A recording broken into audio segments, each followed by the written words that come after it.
Assalamualaikum warahmatullahi wabarakatuh. Perkenalkan, nama saya Afni Raisya Lestari. Di sini saya akan mempresentasikan tugas mata kuliah hubungan pusat dan daerah. Dan saya mengambil tema tentang konflik pemerintah pusat dan daerah dalam kerangka ekonomi daerah. Saya mengambil judul tentang polemik investasi yang ada di Garut oleh pemerintah pusat dan daerah gitu. Kenapa sih bisa menjadi permasalahan atau menjadi polemik? Padahal kita tahu bahwa di era reformasi adanya demokrasi dan juga desentralisasi menjadi salah satu pilihan demokrasi. Desentralisasi menjadi salah satu perbincangan dan menjadi angin segar bagi era reformasi ini gitu. Padahal masih banyak sekali polemik yang terjadi di dalam desentralisasi. Salah satunya yaitu tentang polemik investasi yang ada di Garut. Kalau misalnya teman-teman pernah main ke Garut, bisa dikatakan bahwa Garut salah satu kota yang memiliki sumber daya alam yang baik gitu. Ada gunung, ada sungai, dan juga potensi wisata daerah yang menarik untuk dilihat oleh wisatawan. Bukan hanya itu, tapi juga Garut menjadi salah satu kota yang punya lahan untuk pembukaan investasi. Nah, pemerintah daerah ingin mewujudkan ekonomi yang lebih baik, salah satunya membuka jalan investasi di daerah Garut. Dan ketika pemerintah daerah membuka jalan investasi, sangat jelas sekali bahwa kita tidak bisa bergerak sendirian. Butuh investor untuk berinvestasi ke Garut gitu. Tapi yang menjadi permasalahan atau yang menjadi polemik bahwa pemerintah pusat tidak mengizinkan adanya investasi yang ada di Garut, atau bukan tidak mengizinkan sih, lebih tepatnya aturan investasi masih mengambang dan juga gak jelas arahnya mau kemana. Bahkan pada salah satu seminar di Universitas Garut yang disampaikan oleh Bupati Garut Rudi Gunawan bahwa ketidakadilan pusat terlihat gitu untuk si daerah ini.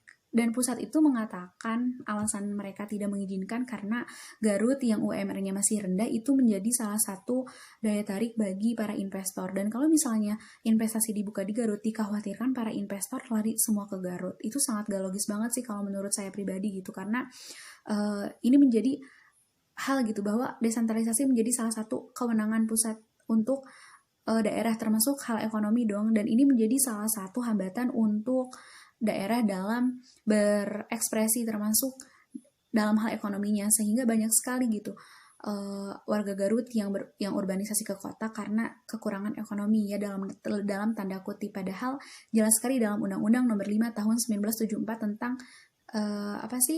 desentralisasi ini. Dan ini mungkin menjadi salah satu bukti bahwa desentralisasi menjadi salah satu pelaksanaan yang tidak konsisten dan konsekuen.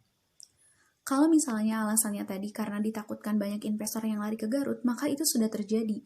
Dan sebenarnya apakah yang dikatakan oleh pusat itu benar-benar mendukung daerah, ataukah hanya untuk melindungi para oligarki yang sudah berinvestasi di Garut atau di daerah-daerah yang lainnya, seperti yang dikatakan oleh Miriam Bodiarjo bahwa ditakutkan bahwa adanya kekuasaan yang hanya dimiliki oleh segelintir orang.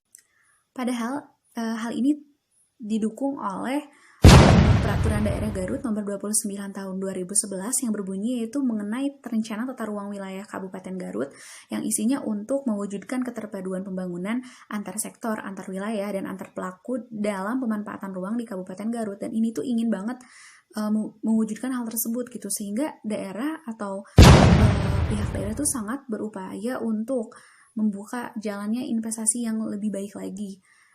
Namun, seperti yang tadi saya jelaskan bahwa tidak ada dukungan dari pemerintah pusat dengan alasan demikian. Penanaman modal atau investasi merupakan salah satu cara untuk menggerakkan perekonomian. Desentralisasi itu harusnya dapat memberikan ruang, kebebasan bagi daerah untuk mengatur daerahnya termasuk dalam hal investasi, karena itu menjadi salah satu kewenangan dari daerah ya sebenarnya gitu. Nah, sehingga benar gitu apa yang dikatakan oleh Beni Susetio bahwa bangsa ini sudah lama tidak mampu mengatasi persoalan dirinya sendiri dan hanya dijadikan permainan oleh pihak lain. Jangan sampai Garut salah satu kota yang bisa dikatakan sempurna menurut saya gitu. Atau teman-teman mungkin yang udah pernah main ke Garut pasti tahu dengan potensi wisatanya yang sangat baik.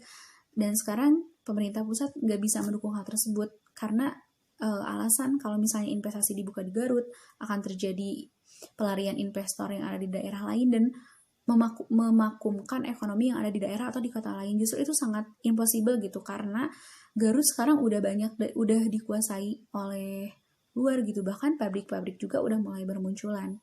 Nah, ini harus diperhatiin sih sama pemerintah pusat juga ya. Mungkin pembahasannya sekian dulu. Kalau misalnya nanti ada yang ingin ditanyakan, teman-teman nanti kita diskusi lebih lanjut di Zoom. Mohon maaf jika kurang jelas. Wassalamualaikum warahmatullahi wabarakatuh.